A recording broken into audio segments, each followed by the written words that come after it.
aunque haya estado siempre presente en el mundo del cine, el ocultismo ha sido y es difícil de definir. Es un término que ha servido para englobar otros términos, como satanismo, magia, expresionismo, además de tener connotaciones negativas. Por suerte, Jesús Palacios ha escrito un libro que de forma sintética, didáctica y divertida habla sobre el ocultismo y su relación con el mundo del cine. El libro es La pantalla esotérica, cine y ocultismo en 50 películas, un nuevo volumen de la colección Filmografías Esenciales de la editorial UOC. Jesús Palacios, uno de los más importantes críticos y escritores cinematográficos de la historia de España, y autor de libros icónicos como Goremanía y Satán en Hollywood, entre otros, hace un repaso por películas y figuras del ocultismo vinculadas con el cine, como Kenneth Anger, La semilla del diablo, Maya Deren, Curtis Harrington, The Wicker Man o Lords of Salem. Además de este libro, en las librerías hay otro libro de Jesús Palacios. Applehead Team ha publicado Weird Western, el cine del oeste sin fronteras, un libro colectivo que Palacios ha coordinado y escrito sobre ese western que cohabita con lo extraño y fantástico. Hoy en Vive Rodando viajamos con Jesús Palacios por el mundo del oculto en el cine.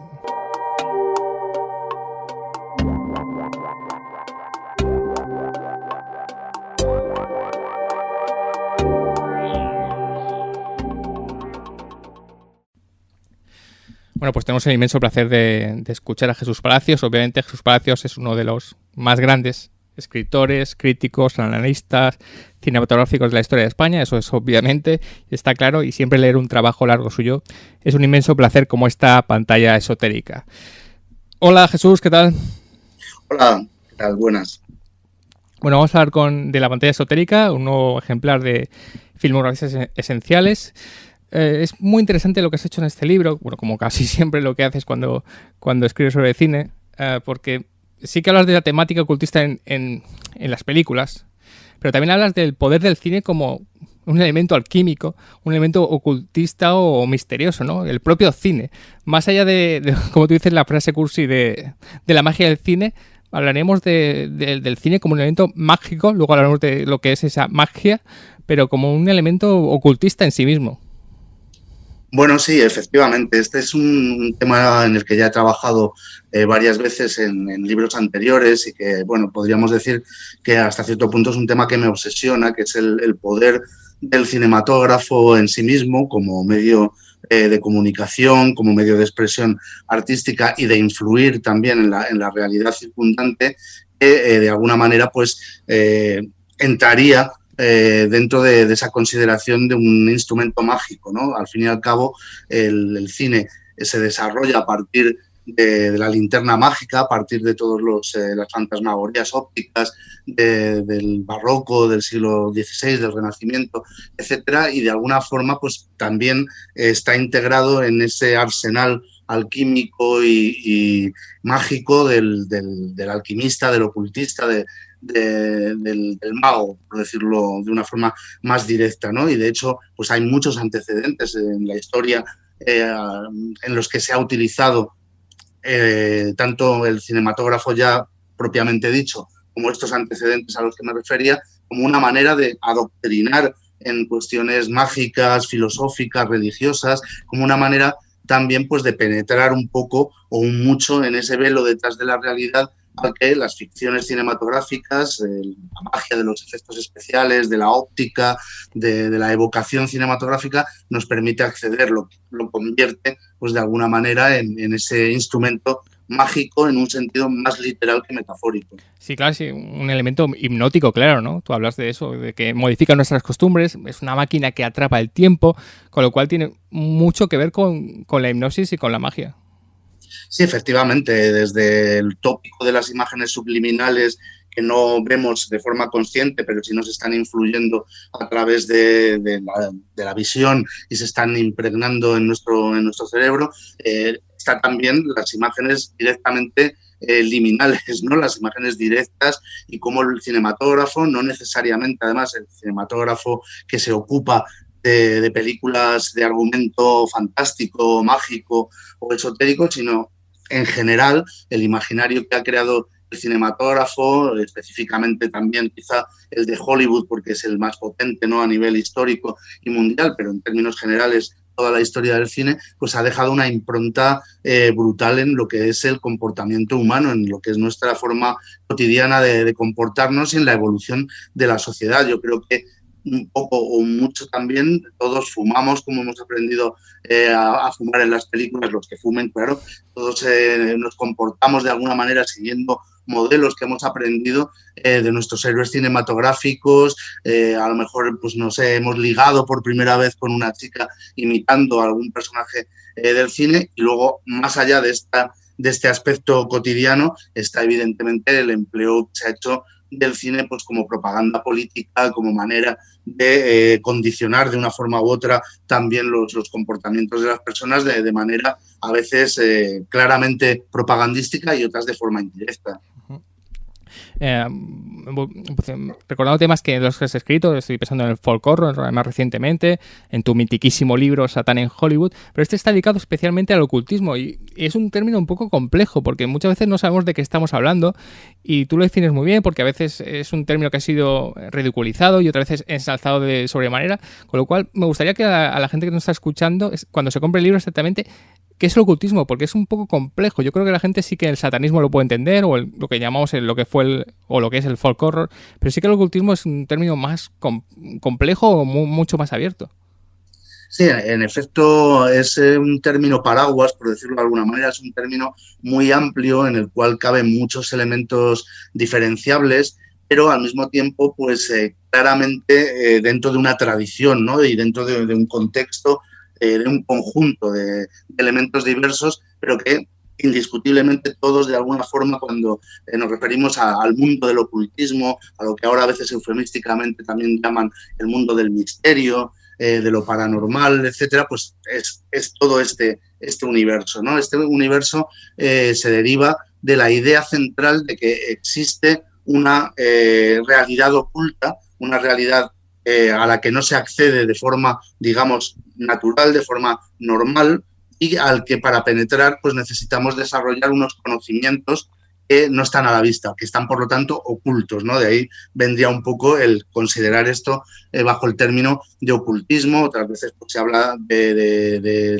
las ciencias herméticas, de la tradición hermética, de lo alquímico también, que formaría parte de este complejo, pero digamos que dentro de ese término más amplio que es ocultismo entrarían también todas estas variantes, ¿no? Desde la parapsicología, la magia, no en el sentido teatral, ilusionista, que a veces lo roza también, sino en el sentido de la brujería, en el sentido de asaltar, tomar el cielo por asalto, ¿no?, por decirlo de alguna manera, porque también es un movimiento que aunque está muy conectado con los elementos religiosos y teológicos, no forma parte estrictamente de ellos, sino que sería como una especie de versión paralela, de versión oculta de esas mismas también ideas místicas y religiosas. Pero yo, bueno, ya sabes que en el libro se le dedica una introducción a intentar de alguna manera definir aproximadamente lo que llamamos cuando decimos ocultismo. Creo que de alguna forma todos los lectores y la gente que tenga algún interés por estos temas entiende o sobreentiende hasta cierto punto a qué nos estamos refiriendo. Es verdad que puede haber diferencias de matiz, pero yo en ese sentido procuro siempre optar por la versión más amplia, ¿no?, aquella que incluye más cosas, y en ese sentido pues, cuando hablo de ocultismo en el libro, o de esoterismo también, que sería el otro, digamos, término habitual, tradicional que utilizamos para referirnos a estas temáticas, procuro que sean lo más inclusivas posibles y que, bueno, pues pueden ir desde, como te decía, pues los fenómenos paranormales, inexplicables por la ciencia, hasta lo que tú mismo has llamado satanismo o brujería o el diabolismo, las prácticas mágicas de otras religiones o religiones mágicas como la santería, el vudú, etcétera. Yo creo que todo eso forma parte de ese contexto. Bien es cierto que he tratado de que en el libro se trate de películas asociadas sobre todo a las tradiciones más clásicas de este ocultismo, ¿no? La tradición hermética, la alquimia, la mística oriental, también de origen oriental, como pues, el budismo místico, el zen, etcétera, porque yo creo que son también los más interesantes en su relación con el arte cinematográfico, ¿no? Pero bueno, dentro de lo indefinible que es el tema, creo que podemos acotarlo bastante con esto que te decía y un poco con la introducción que acompaña al libro y que evidentemente es muy necesaria para saber luego a qué nos vamos a referir al analizar esas 50 películas de una en una de forma concreta. Sí, ya lo has comentado un poco, pero sí que me interesa una cosa más como autor. Llevas escribiendo, ¿cuántos años? Un montón de años sobre, generalmente, cine de terror, cine fantástico. Es que estamos ante el autor de Gore Manía, con lo cual estamos hablando de un auténtico icono. Y claro, la colección Filmografías Esenciales lo que hace es un poco sintetizar algo, ¿no? ¿Cómo ha sido esa labor de síntesis para ti, que llevas tanto tiempo escribiendo, tantas películas viendo, sabes tanto? Sintetizarlo solo en 50 películas o intentar resumirlo todo. Debe haber sido una labor bastante compleja.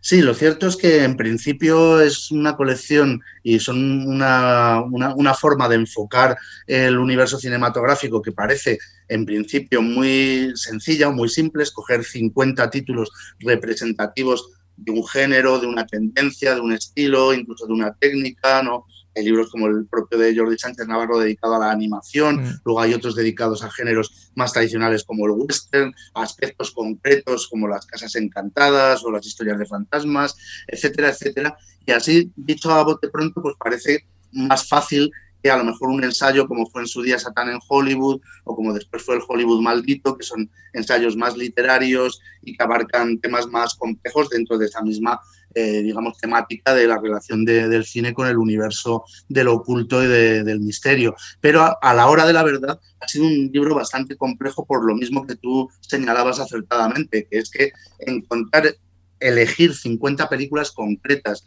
que puedan representar todos los aspectos de un tema, como decíamos, tan amplio y tan variado dentro de esa concreción de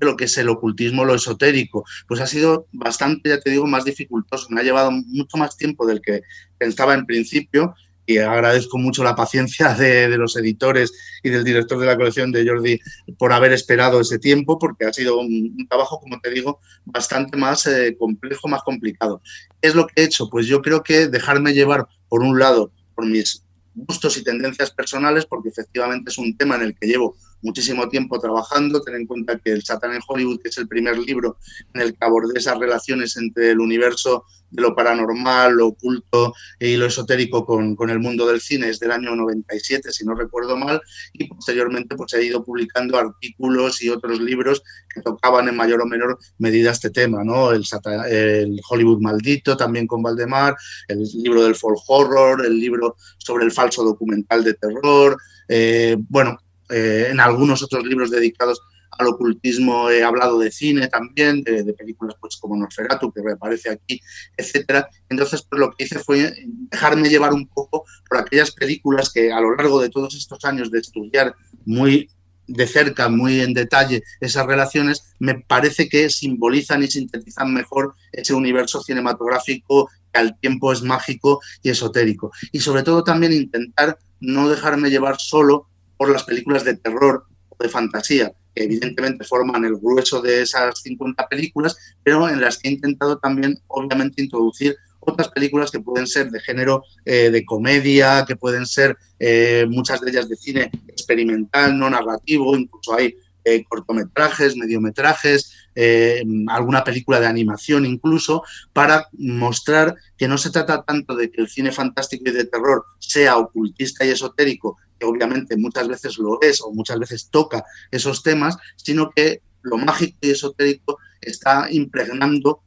gran parte de la historia del cine y puede aparecer y aparece en películas que no son estrictamente de temática ocultista o fantástica, pero que, sin embargo, por su formato, por la forma narrativa que ha elegido del director, por la manera de utilizar el lenguaje cinematográfico, se nos revelan como auténticamente ocultistas o esotéricas cuando su argumento a lo mejor o su estilo no nos parecía totalmente diferente o totalmente ajeno a esa tendencia, ¿no? Por eso hay películas como, no sé, Me enamoré de una bruja, por ejemplo, hay películas de animación, como te decía, el Fausto de Svanmeier, películas de cineastas experimentales como Maya Deren, Kenneth Anger, etcétera, ¿no? Para mostrar esa amplitud que no tiene tanto que ver, aunque tenga mucho que ver con el cine fantástico y de terror, como con una praxis determinada del cine que invoca esa relación con lo oculto, con lo esotérico y lo mágico.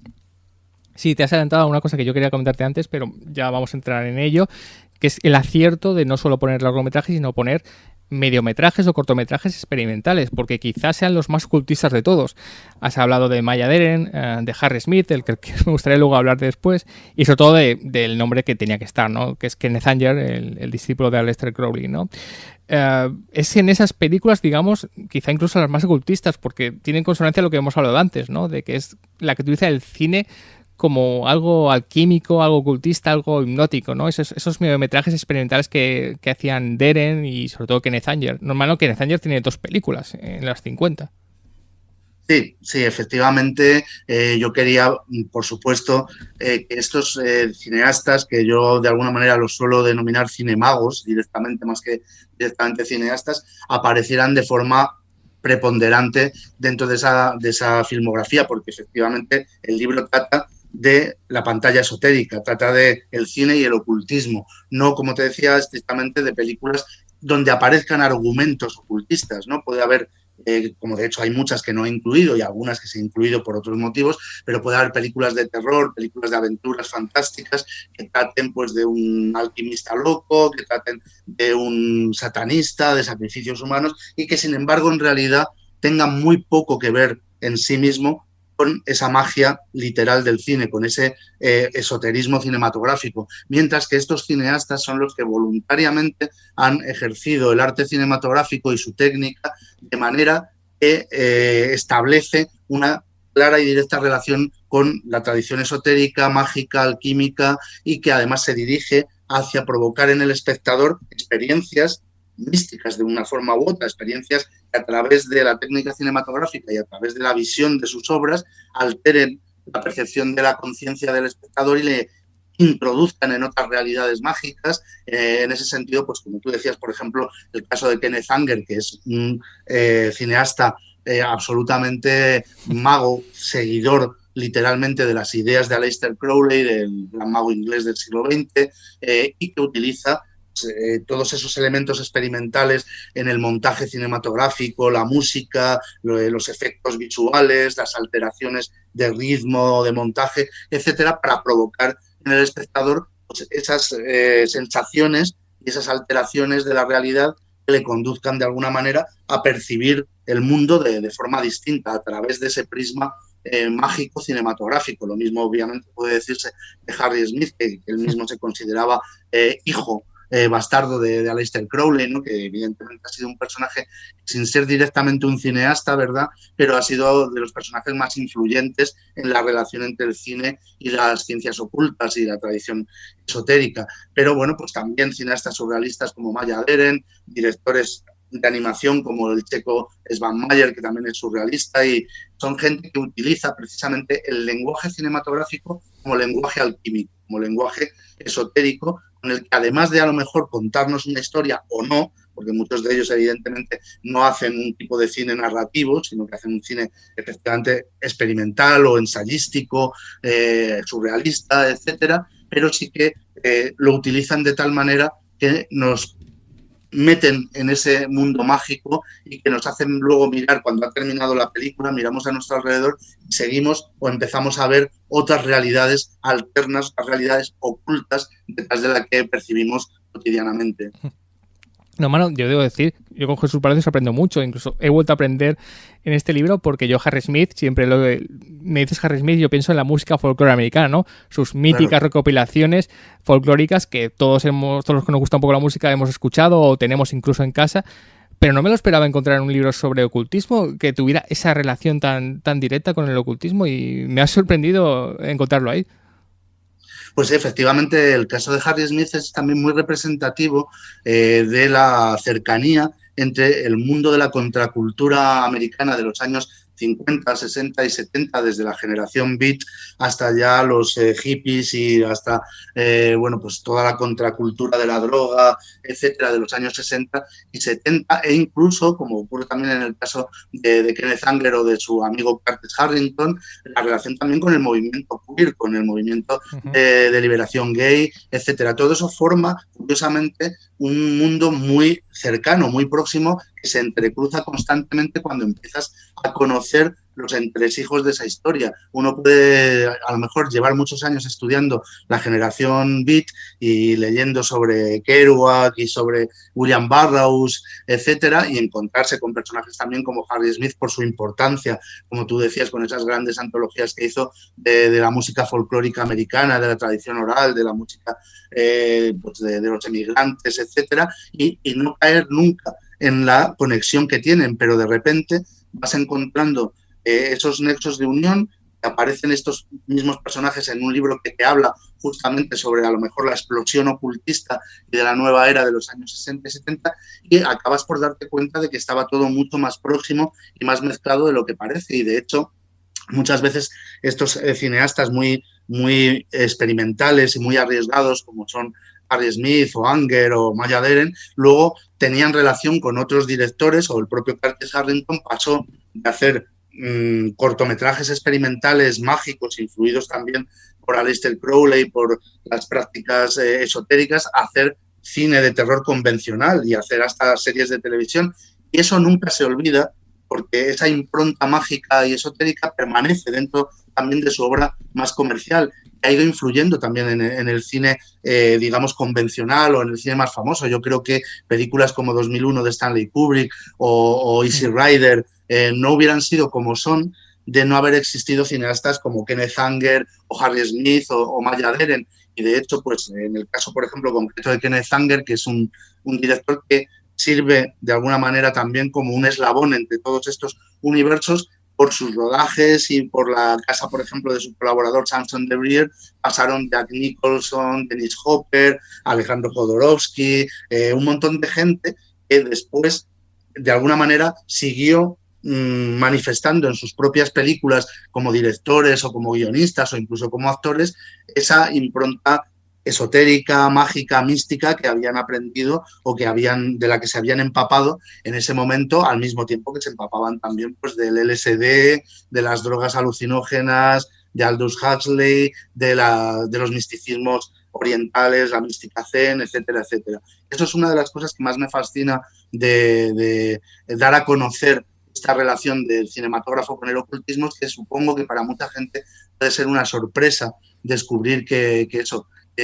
cineastas o artistas, escritores que uno no tendería a asociar para nada con el mundo del misterio, con el mundo de lo paranormal, están totalmente, o por lo menos muy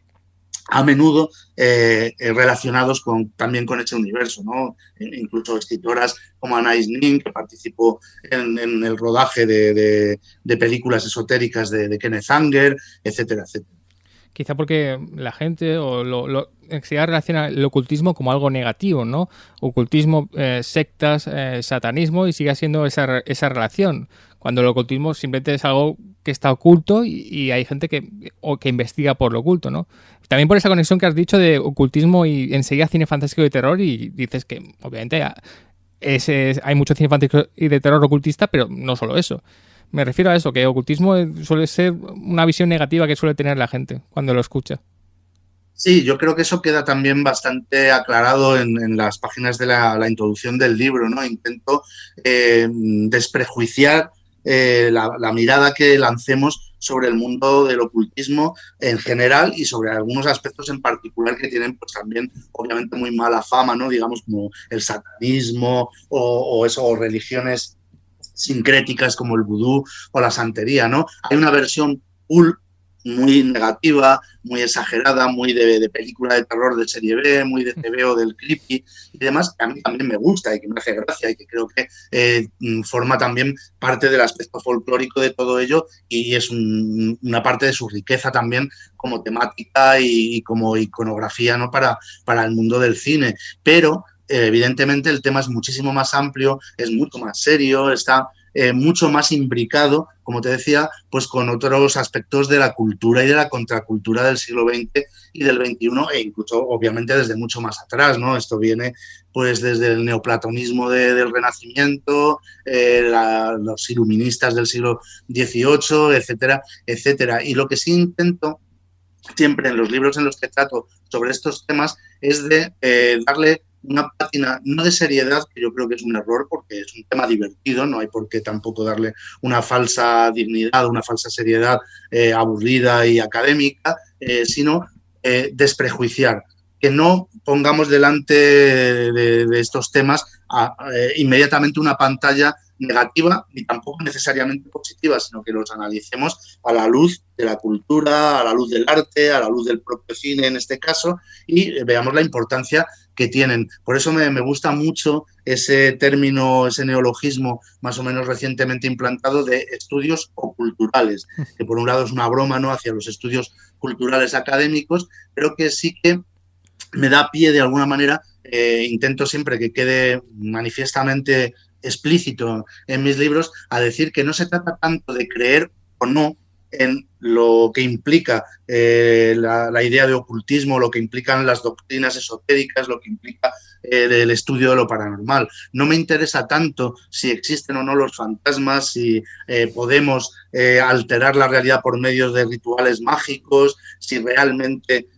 funcionan los emblemas, si realmente funcionan los hechizos, sino el hecho de que esas creencias, esas ideas más o menos sofisticadas, más o menos elaboradas, sí tienen una influencia real y constante en nuestra sociedad y en nuestra cultura y en nuestras artes, desde el principio de los tiempos hasta el pleno siglo XXI en el que ya estamos viviendo. Y a mí lo que me interesa es analizar esos aspectos y analizar el impacto que tienen, la importancia, la belleza o la bondad cinematográfica que pueden aportar, la complejidad, a veces incluso también, ¿por qué no?, denunciar aquellos aspectos que son claramente negativos o que son claramente farsas y demás, ¿no? Pero sobre todo, más que invocarlos desde un punto de vista moral o desde un punto de vista de enjuiciarlos, simplemente desde el punto de vista histórico, estético y cinematográfico. Estamos hablando de La pantalla esotérica, cine y ocultismo en 50 películas, de la colección Filmografías Esenciales, y tiene razón Jesús, porque es un libro serio, muy didáctico, pero también es un libro muy divertido. Uno de los mejores textos de las películas que salen en el libro es el que dedica a los cazafantasmas, igual diversión y erudición lo vais a tener igual en este libro. Estaba pensando cuál era la mejor época para este cine ocultista. A mí siempre se me va a la mente las finales de los 60 y principios de los 70, porque bueno, pues me viene The Wicker Man, La semilla del diablo, pero sí que hablas del llamado o mal llamado cine expresionista alemán, que es este cine de entreguerras que se hizo como el gran cine ocultista. Y también quería preguntarte por qué el cine expresionista alemán está mal llamado cine expresionista, que es algo que también me ha interesado mucho cuando lo he leído. Sí, bueno, efectivamente yo creo que las dos grandes épocas para el cine ocultista, para el cine esotérico, son exactamente las que has dicho. Por un lado, mediados y finales de los años 60 hasta mediados finales de los 70, porque coincide precisamente, como hablábamos antes, con toda la eclosión de la contracultura underground, hippie, todo lo que se venía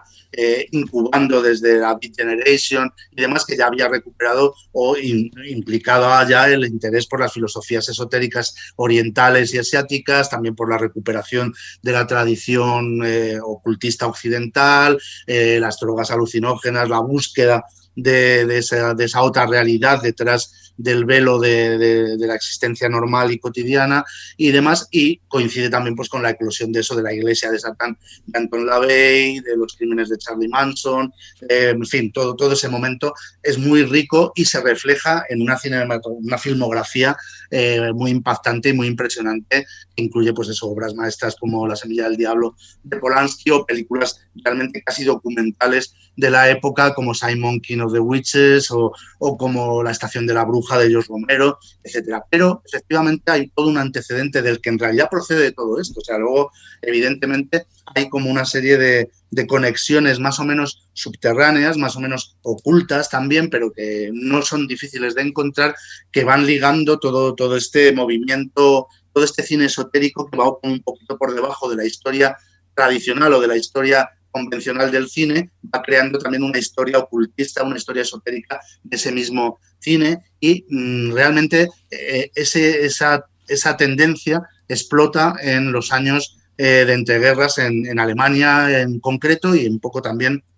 en su influencia en el resto del cine europeo, en las cinematografías escandinavas, en Francia y también en el propio Hollywood. Y es porque realmente también esos años de la era de Weimar, que van desde después de la Primera Guerra Mundial hasta los años 30 y tantos, un poquito antes de que estalle también la Segunda Guerra Mundial, pues hay una gran explosión ocultista en la cultura de su tiempo y específicamente en Alemania salen como hongos, como setas, montones de sociedades ocultistas, de sociedades esotéricas,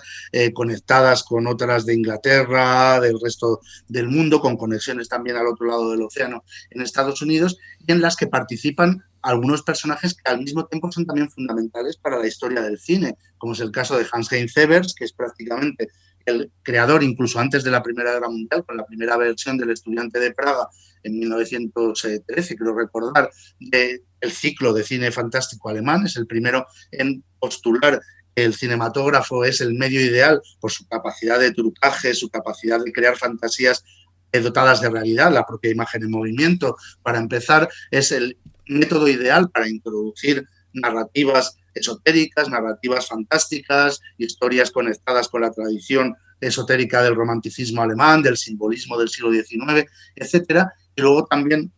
aparte de la figura de Evers, la figura más o menos también oculta de Alvin Grau, que es el productor de Nosferatu y que es también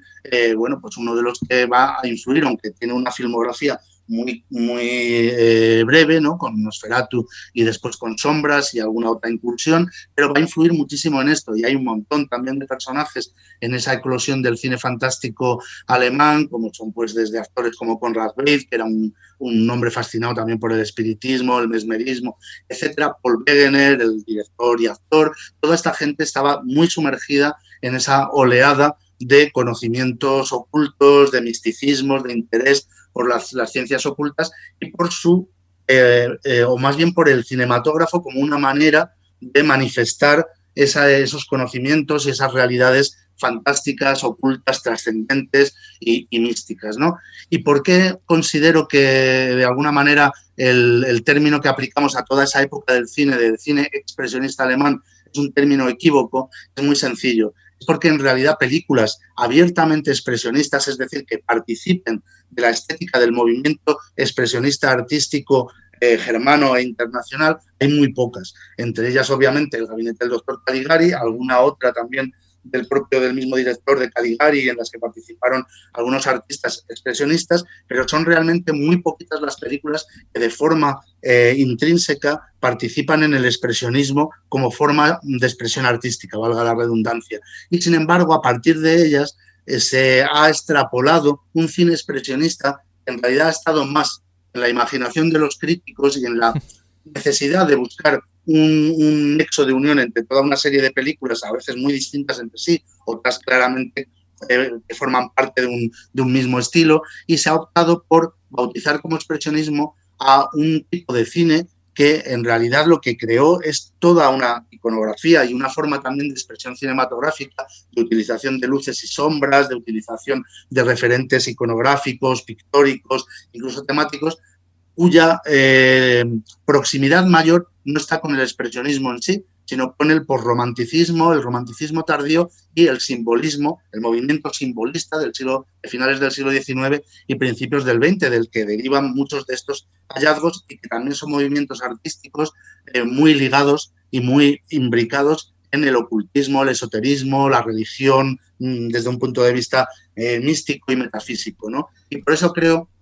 que aunque muchas veces no nos queda otro remedio que hablar de cine expresionista, es importante entrecomillarlo y destacar que es un cine que más que expresionista es un cine mágico, es un cine fantástico alemán, con las raíces, como digo, muy hundidas en el romanticismo tardío y en el movimiento simbolista, que por otro lado son también el origen del movimiento expresionista en sí, del movimiento artístico. Pero la mayor parte de las películas de Murnau, de Fritz Lang, de Wegener, de muchos otros cineastas, de Paul Leni, etcétera, a las que nos referimos como expresionistas,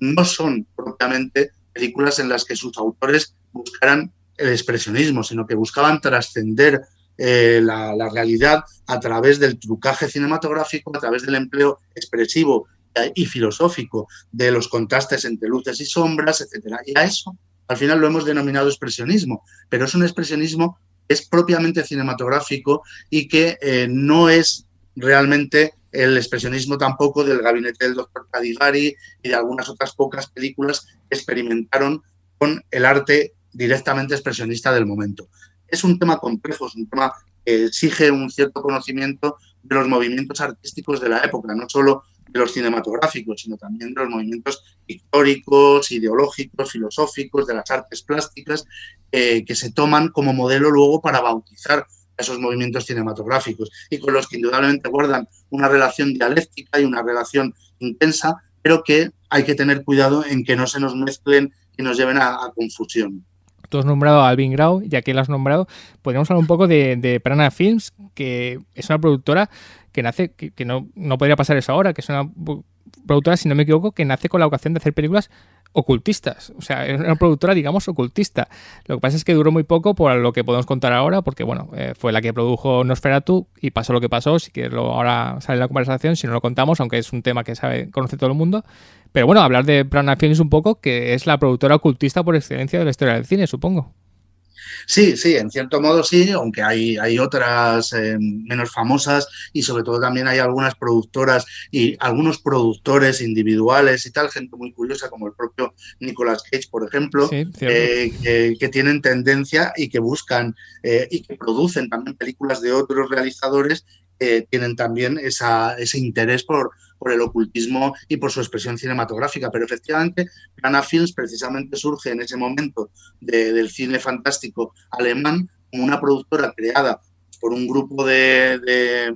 industriales que ponían el dinero y por este personaje de Alvin Grau. Hay que decir que además de ser escenógrafo, publicista, productor cinematográfico, escenógrafo, o sea, diseñador de producción, etcétera, era miembro de varias sociedades ocultistas del momento, de la Ordo Templi Orientis, que es una de las más importantes y de la que llegó a ser cabeza visible el propio Aleister Crowley, y luego de una de las escisiones de esta orden templaria moderna, que es la Fraternitas Saturni, en la que bueno, pues él participó pues, como alquimista, como estudioso de la matemática mágica y como artista impregnado e interesado en las artes mágicas en sentido estricto. Entonces, el siguiente paso para él, siguiendo también las ideas un poco que te decía de la impronta de Hans-Heinz Severs, del escritor creador de Mandrágora y de otras muchas, era que el cinematógrafo, por su propia naturaleza, de la que hemos hablado al principio de la conversación, por ser esa máquina del tiempo, esa máquina de crear fantasmas, esa máquina con la capacidad de permitirnos a través del trucaje, del montaje, del empleo de las sombras, de las luces, de acelerar y de desacelerar el tiempo, pues es el medio idóneo para poder representar ideas místicas, ideas esotéricas, ideas filosóficas y alquímicas, ¿no? Y él postuló a lo largo de una serie de artículos y de textos esa idea del cine mágico, ¿no? Hasta llegar a publicitar, como bien nos enseñó Luciano Berriatúa, que es uno de los grandes descubridores de esta tendencia, ¿no? Con sus libros sobre Murnau y sobre la película Nosferatu. Él mismo definió públicamente Nosferatu como una película erótico, mágico, ocultista y se la planteó como un manifiesto casi de cine ocultista. Y bueno, hemos dicho algo al principio, por si alguien se ha quedado a ver qué significa. Tú en el libro utilizas mucho la palabra magia con K sí. En medio, y me gustaría que es un término que me ha encantado y que lo voy a utilizar mucho, creo que es un término de Aleister Crowley, y que hablaras un poco que es la magia y que es la magia que tú utilizas para este libro, para la pantalla esotérica.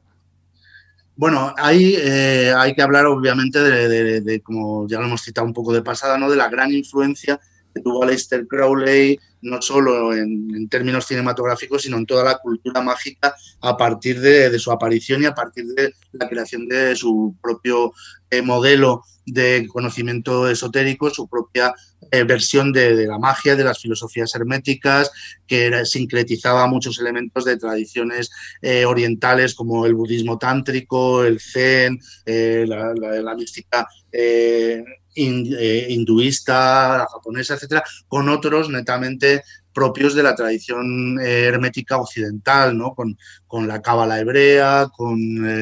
la magia renacentista, la tradición que deriva de los textos atribuidos a Hermes Trismegisto, etcétera, etcétera. Bueno, el hecho es que Crowley creó toda una versión moderna de la magia, que además tenía una cierta impronta científica. Él consideraba que la magia, como la ciencia, era algo que tenía unas leyes, unas normas, que se podían codificar, que se podían estudiar, que se podían reproducir experimentalmente, y a través de cuyo conocimiento es como se podía acceder a alterar la realidad a través de esa magia, y también se podía penetrar en esas capas ocultas de la realidad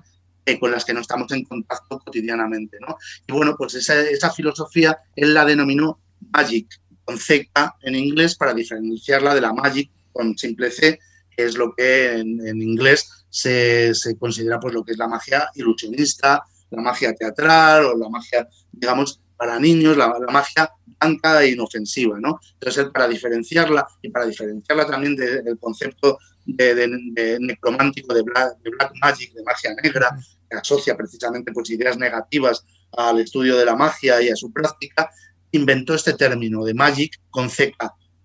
Durante mucho tiempo ha sido muy difícil expresar eso en castellano, pero recientemente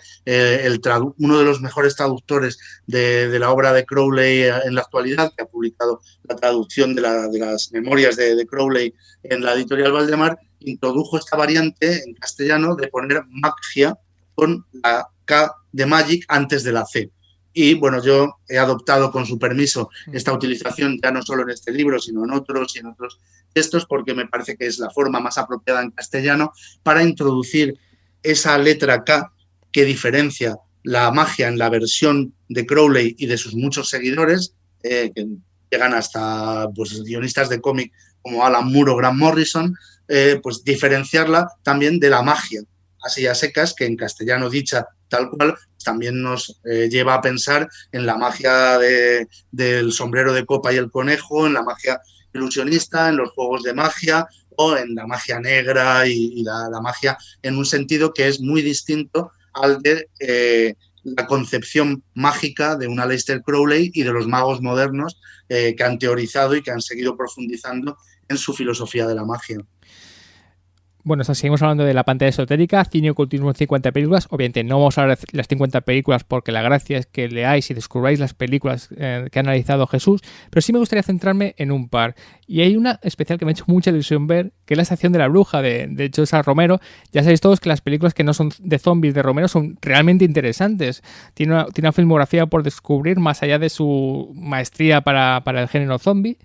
Y me ha hecho mucha ilusión que hagas esta Estación de la Bruja, esta película tan extraña, compleja, feminista, sobre eso. Es una mujer que se adentra en los territorios ocultistas por la década de los 70 y que tiene esa conexión con esta película maravillosa que es de los Witch, Dan Biller. Y que hablaras un poco de esa película, que realmente es una película de las más especiales, y eso que hemos hablado de Kenneth Anger y Maya Deren, pero esta película es de las más especiales de las 50, creo. Sí, estoy completamente de acuerdo contigo. Yo cuando la descubrí hace ya bastantes años quedé muy impactado porque efectivamente conocía parte de la filmografía no zombie de George Romero, que incluye películas fantásticas, ¿no? Como Martin, etcétera. Pero esta película había sido muy difícil de ver en nuestro país y en general muy difícil de ver. Y la primera edición que salió en España era, de hecho, muy pobre y muy mala, sí, pero al menos nos permitió acceder a un título prácticamente que no conocíamos nada más que por referencias bibliográficas. Y fue una gran sorpresa, muy agradable, el descubrir este pequeño clásico del cine ocultista, del cine efectivamente con implicaciones feministas, wiccanas, que además también tiene un toque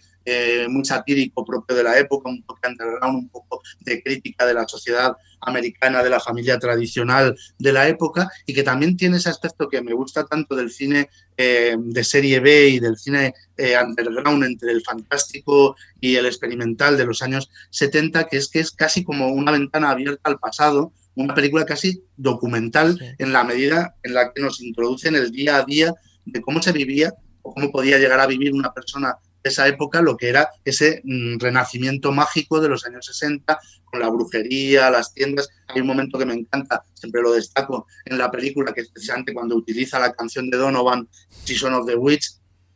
Es prácticamente como un viaje en el tiempo a una tienda de brujería de estas, de una ciudad americana de los años 60, donde al hilo de la canción de Donovan vamos viendo, ¿no?, todas las cosas que tienen en la tienda, la pinta del dependiente, la señora esta que pasa de ser la típica ama de casa reprimida americana a convertirse en mujer bruja empoderada, cómo va comprando sus cosas. Es un momento absolutamente antológico, y efectivamente hay que pensar que es algo de lo que no tenemos muchas veces conciencia. Yo tuve la suerte en ese sentido de conocer muy brevemente a Romero el año que estuvo, uno de los años que estuvo en Sitges, antes de, lógicamente, de su fallecimiento. Si hubiera sido después ya sería pantalla esférica a tope, pero fue antes de su triste desaparición. Y claro, al hablar con él y verle y comentar aspectos de su filmografía y del cine de la época, esta gente era gente que participaba también completamente de la contracultura. Todos venían de la Universidad Americana, venían de ese juego con el mundo de las drogas, el mundo del underground, de romper los tabús, que incluía también el estudio de la magia, del esoterismo, la influencia que tenía. Y bueno, pues de alguna manera el propio Romero, hasta en esa época en que yo le conocí, que ya era obviamente un señor mayor, seguía teniendo ese aspecto un poco hippie, con su coleta y demás, y hablaba mucho de cómo él y su generación, la generación pues de cineastas como Tobe Hooper, como Wes Craven, etcétera, habían querido romper también cinematográficamente mucho con los moldes de lo que era el cine de terror tradicional americano, de lo que hasta entonces había venido siendo el cine de terror con una mirada pues más teenager, más de exploitation, más directamente infantil en alguna medida, que habían pues creado un nuevo moderno cine de terror que en algunos aspectos también incluye este tratamiento mucho más profundo, mucho más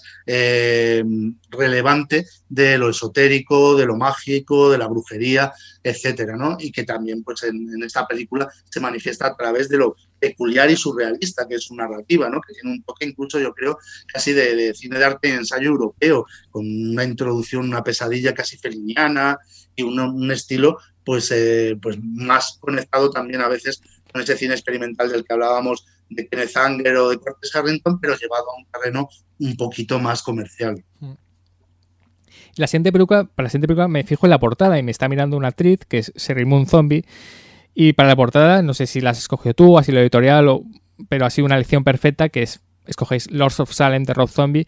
Una una maravillosa película. No sé, ahora te voy a preguntar si es la gran película ocultista de los últimos años, pero una maravillosa película que hay que recordar que cuando llegó a nuestro país, estrenó en Sitges y todo eso, fue no mal recibida, pero un poco incomprendida. Yo creo que con el tiempo ya se ha elevado a una categoría de culto poco a poco y eso irá creciendo. Bueno, que habláramos un poco de Lords of Salem, que como he dicho es una pasada de película de Rob Zombie, yo creo que la gran película de Rob Zombie, y si es la gran película ocultista de los últimos años, o incluso diría de las mejores de terror de los últimos años. Pues la verdad es que te podría contestar muy brevemente, sí. Pero sí,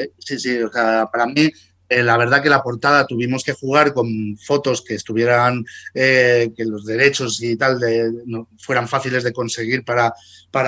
portada del libro, y para mí fue perfecto. Creo que es totalmente icónica en todos los sentidos, simboliza muy bien lo que es el contenido del libro. The Lords of Salem sería un poco también o mucho la culminación de todos estos aspectos tan variados de los que hemos estado hablando, porque evidentemente Rob Zombie, que además es artista gráfico, compositor, músico, fue el líder de la banda White Zombie, ha seguido haciendo estupendos discos de metal experimental y bueno, muy variado y con un interés siempre, obviamente, muy sincero y muy personal en el mundo del ocultismo, de la brujería, de tal, también con una mirada muy pop, que yo creo que lo enriquece y que le da libertad también para asaltarlo de una forma muy desprejuiciada, pues precisamente simboliza muy bien todos esos aspectos que van atravesando las 50 películas que aparecen en el libro desde el cine mudo hasta la década ya de los 2000, ¿no? Efectivamente, creo que es una de las grandes cumbres del cine fantástico y de terror de los últimos tiempos. Para mí, indiscutiblemente, la mejor película de su director, aunque también me gusta mucho La Casa de los Mil Cadáveres, y también tiene sus momentos muy esotéricos y ocultistas, incluyendo una grabación de la voz del propio Aleister Crowley, etcétera. Pero sí que creo que indudablemente es una de las películas pluscuamperfectas para definir las virtudes que puede y aporta a veces el contenido esotérico y ocultista, el saber tratar temas como la brujería, como la caza de brujas, como la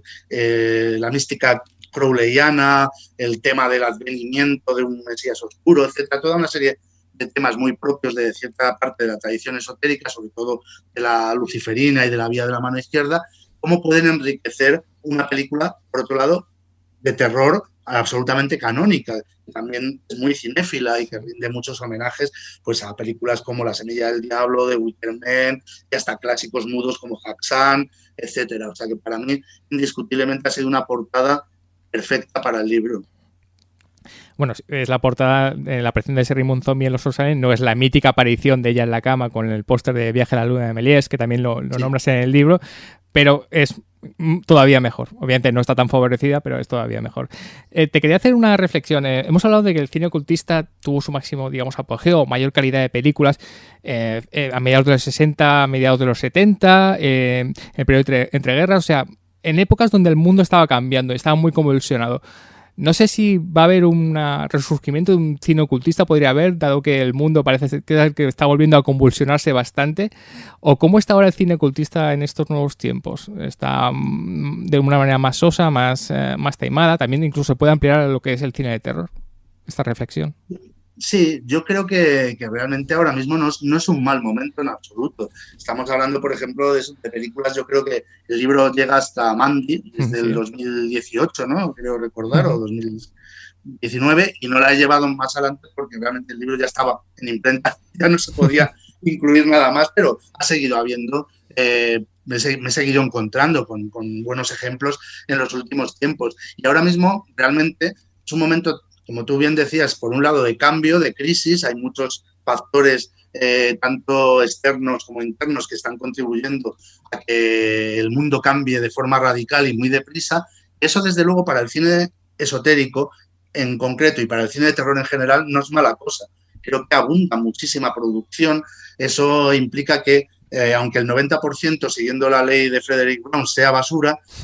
hay un 10% muy amplio en el que nos encontramos con mucho tipo de películas interesantes en clave que puede ir desde comedia hasta cine retro, en fin. Hay un problema, como lo hay en todo el cine ahora mismo, ¿no?, de falta de ideas absolutamente originales, pero al mismo tiempo sí que se están produciendo muchos maridajes curiosos, ¿no? Antes citabas la película también de Dan Biller, por ejemplo. Sí. Tenemos a cineastas como Cosmatos, tenemos al propio Rob Zombie, a gente que no te esperas en un momento determinado, como Lars von Trier, que luego tiene mucha lógica, ¿no?, que en realidad pueda tocar este tipo de temáticas, como hizo de manera para mí magistral en Anticristo, etcétera. Y luego hay cineastas jóvenes que también están aportando su granito de arena. Yo creo que incluso en el caso nuestro nacional, me quedé un poco con tuve que quitar, obviamente, muchas películas que había añadido en la lista principal, pero me supo especialmente mal quitar, por ejemplo, El Día de la Bestia, de Alex de la Iglesia, que yo creo que es una película profundamente esotérica en muchos aspectos, y creo que lo ha vuelto a demostrar con la serie de 30 monedas, que realmente Alex es una persona que se interesa también por esto que te decía yo, de los estudios oculturales, de forma muy, muy honesta y de forma bastante docta y bastante profunda, dentro de lo que aparentemente tiene toques de comedia, de esperpento, de aventura, etcétera. Hay un sustrato en el cual yo creo que está claro que Alex tiene una cultura esotérica bastante más profunda y más amplia de lo habitual en los cineastas de cine de terror en general y de cine de terror español en particular, ¿no? Entonces yo creo que realmente no estamos viviendo un mal momento en ese sentido. El tema de las plataformas digitales, de las series, está propiciando también que haya una producción inmensa y, como te decía, cuanta más producción haya, mejor, en el sentido de que a río revuelto ganancia, en este caso, ganancia de brujos y de magos, ¿no? Y yo creo que sí que podemos hablar de, si no ahora mismo un resurgir, también hace falta tiempo, ¿no? Para poder ver que los años 60, 70 lo fueron, que los años 20, 30 lo fueron, nos hace falta un poco más de perspectiva. Pero yo creo que sí está habiendo, aparte todavía, perdura esa tradición de la que hablábamos, underground, que empieza con gente como Maya Deren, Curtis Harrington, Kenneth Anger, etcétera, sigue existiendo a día de hoy. Hay muchos videoartistas, hay muchos cineastas que utilizan el digital porque obviamente es mucho más inmediato, más económico, más barato, para seguir haciendo un cine experimental mágico, siguiendo pues las ideas de Aleister Crowley o las ideas de otros magos modernos y contemporáneos. Este año hemos tenido también, o el año pasado, mejor dicho, la película con guión de Alan Moore, The Show, sí, que es una película mágica totalmente y esotérica totalmente, al mismo tiempo de ser también una comedia y una película de serie negra, etcétera. Pero yo creo que en este sentido me muestro quizá incluso menos pesimista que con respecto al cine en general. Creo que en particular el cine fantástico y de terror y el cine de temática y de elementos ocultistas y esotéricos es uno de los que está saliendo más reforzado de todo este periodo de crisis, tanto creativa como económica, como incluso de salud, ¿no?, en el que estamos viviendo. El cine de terror casi como cine documental. Si quieres saber cómo eran los finales de los 60 o 70, pues lo mejor es ver películas de terror de los 60, 70, incluso aunque estén exageradas, porque son las que mejor captaron, digamos, el ambiente, el clima. Bueno, pues tenemos doble ración de Jesús Palacios. Ahora que está acabando el programa, no quería acabar sin hablar del otro trabajo de Jesús Palacios, que es un lujo poder tener dos trabajos de Jesús Palacios para poder leer. Este ya es diferente porque él es coordinador y también escribe. El nuevo trabajo de Jesús Palacios es sobre el Weird Western, este western extraño, se llama Weird Western, el cine del oeste sin fronteras. Él es coordinador con otros autores como Raquel Suárez o Óscar Aybar, que por cierto Óscar Aybar estrena nueva película dentro de poco y eso siempre es una alegría. Y nos alejamos del ocultismo, pero tampoco mucho, ¿no? Hablamos de este western extraño que muchas veces linda con el fantástico y al que le habéis dedicado un libro, ¿no? Sí, en efecto, ha coincidido por cosas un poco también mágicas y de esas casualidades que en la versión de Jung serían sincronismos más que casualidades, pues me han coincidido prácticamente a la vez dos libros distintos en el mercado, pero bueno, pues que un poco como tú decías, en mi caso casi todos los libros que escribo publico incluso sobre temas distintos, sobre biografías como la de Erik Jan Hanussen o libros sobre crimen real, etcétera. Al final obviamente acaban por tener algún tipo de conexión o interconexión entre ellos. Indudablemente el libro de Weird Western, Cine del Oeste sin Fronteras, que hemos publicado con la editorial Applehead para el Festival de Cine Fantástico de la Costa del Sol, donde lo presentamos pues hace un par de semanas aproximadamente, también tiene mucho en común y también hay películas que podrían perfectamente aparecer en ambos libros, ¿no? Y podrían participar de características de los dos. Pero sí que efectivamente es un libro centrado en esa conjunción extraña, en esa otra mezcla peculiar que es la de meter elementos fantásticos en el cine del oeste o meter elementos de western en el cine fantástico, que ambas cosas son weird y que dan por resultado pues una mezcla, una combinatoria, yo creo que apasionante para los que somos fans de ambos géneros, ¿no? Por un lado está el cine del oeste, que es uno de los grandes géneros del Hollywood clásico, quizá venido a menos porque ese tipo de narrativa ha ido desapareciendo, se ha ido diluyendo de alguna manera, pero que obviamente está en el Olimpo de los grandes géneros, con el melodrama o con el histórico, con el musical, y que te hace pensar en directores de la talla de John Ford, de William Wyler, Howard Hawks, etcétera. Y por otro lado está el cine de terror y el cine fantástico, de ciencia ficción, que era el patito feo en aquella época del gran Hollywood, y sin embargo ahora es el hermano mayor. Ahora prácticamente el porcentaje de películas a grosso modo de cine fantástico que se estrenan en las pantallas o a través de las plataformas, etcétera, es mucho mayor casi que el del resto de géneros, ¿no? Que ha sustituido en parte al propio western y en parte, como se explica en el libro, también porque el western se ha implicado en él. Hay películas de terror, de ciencia ficción, de fantasía, que están plagadas de elementos iconográficos, arquetípicos procedentes del western. Y un poco eso es lo que hemos intentado explicar en el libro, ¿no? Como decías, es un libro antológico, es un libro colectivo en el que yo me he ocupado de la edición literaria y de escribir, también tengo que decirlo, prácticamente la mitad del libro. Son casi 400 páginas, de las cuales pues, la mitad es un ensayo en el que yo intento desgranar toda la historia y las características propias de este género de géneros, de este metagénero, que es el Weird Western, pero luego, pues sí, efectivamente, hay colaboraciones como la de Raquel Suárez sobre los monstruos en el cine del oeste, fantástico, e incluso en la tradición folclórica de los propios Estados Unidos. Hay un artículo de Alfredo Lara sobre el papel de la magia y de los indios americanos, de los nativos americanos en el cine fantástico del oeste. Alfredo Lara, además, es el director de la colección Frontera de Valdemar, que es la clínica que publica regularmente literatura western americana, entre ellos muchos clásicos llevados al cine. Hay un texto muy interesante sobre los aspectos mesiánicos y apocalípticos del cine del oeste de un excelente crítico historiador del cine canadiense, Donato Totaro. Hay un texto sobre los vampiros y los revinientes en el western de Adolfo Reneo. Y luego también hay una pequeña filmografía seleccionada y comentada por Carlos Morcillo con los títulos más destacados. El libro está tremendo y profusamente ilustrado, incluye un cómic de Miguel Ángel Martín y Óscar Aybar, la última entrega de su saga Atolladero, que es uno de los pocos ejemplos de Weird Western que ha habido en el cine y en el cómic español, e incluso hemos llegado a incluir un relato inédito de Robert E. Howard, el creador de Conan, que es también uno de los pioneros del Weird Western en escribir westerns de terror. Y hay aquí un relato absolutamente escalofriante que une el western clásico con Lovecraft, por decirlo de alguna manera. Así que en realidad pues estoy muy contento de haber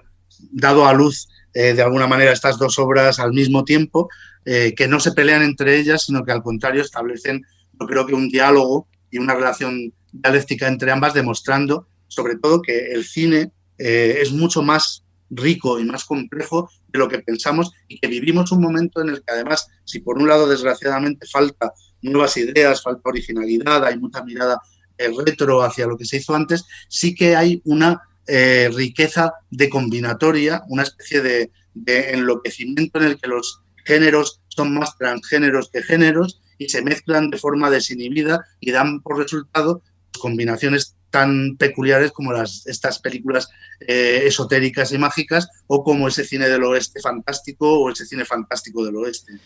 Iba a decir eso, que los que somos fans de El Atolladero de Óscar Aybar, que fue esta película fantástica, muy extraña, que además tuvo muchísimos problemas para estrenarse o casi no se estrenó en muchos sitios, pues obviamente este libro nos interesa muchísimo. Normal estaba pensando que no debe haber muchos libros en castellano sobre el Weird Western, sí, sobre el ocultismo y eso, pero este debe ser un libro casi único. O muy... En castellano hay otro, un diccionario de películas de Weird Western argentino, de Darío Labia, pero argentino. Y que yo sepa, en España, a riesgo de equivocarme, pero yo creo que no, es el primer libro que sale sobre la temática del Weird Western, e incluso en castellano es el primero que lo aborda desde el punto de vista historicista, desde el punto de vista temático, de dedicar pues es una serie de artículos a aspectos concretos. Como te digo, el libro de Darío Labia, que es un libro excelente, que yo también he tenido oportunidad de consultar, lógicamente, para escribir el nuestro, es un diccionario de películas de Weird Western, muy completo, muy abarcador, pero yo creo que este es el primer ensayo que se introduce o nos introduce en el género desde la perspectiva histórica, temática, cronológica, interconectándolo también con la literatura, con la ciencia ficción, etcétera, etcétera. Bueno, pues Weird Western, el cine del oeste sin fronteras, de Apple Hit Team, y sobre todo, porque es el libro sobre el que ha versado este programa, es La pantalla esotérica, cine y ocultismo en 50 películas, de Jesús Palacios, filmografías esenciales, y de la editorial UOC. Son libros de Jesús Palacios y con esto no hay mucho más que decir. Cada trabajo de Jesús Palacios es largo o corto, pero sobre todo si es largo pues lo disfrutas más. Es una gozada que hay que leer, porque es un privilegio poder seguir leyendo cosas de Jesús Palacios. Aquí te voy a despedir, pero antes de decir que si sois fans de Jesús Palacios y vivís por la zona de Alicante, Murcia, Valencia, simplemente estar atentos, por si acaso hay sorpresas en las próximas semanas o meses. Jesús, muchísimas gracias por haber estado aquí, por hablar una hora sobre el libro sobre todo, y sobre ocultismo. Hemos aprendido un montón de cosas y si queréis seguir aprendiendo, de verdad el libro es un libro de Jesús Palacios, con lo cual va a ser una auténtica gozada. Pues muchas gracias a ti. Menos mal que esto es radio y no televisión, porque se me están subiendo los colores con tantos elogios, espero que merecidos, y de verdad pues ha sido un placer tener tanto tiempo para poder hablar con libertad y con tranquilidad de temas que son difíciles a veces también de explicar, sobre todo en entrevistas, como es habitual, muy breves, donde pues eso, explicar qué es el ocultismo o qué es el Weird Western resulta bastante complicado. Muchas gracias. Bueno, gracias a ti, Jesús, y a todos vosotros. Hasta el próximo programa.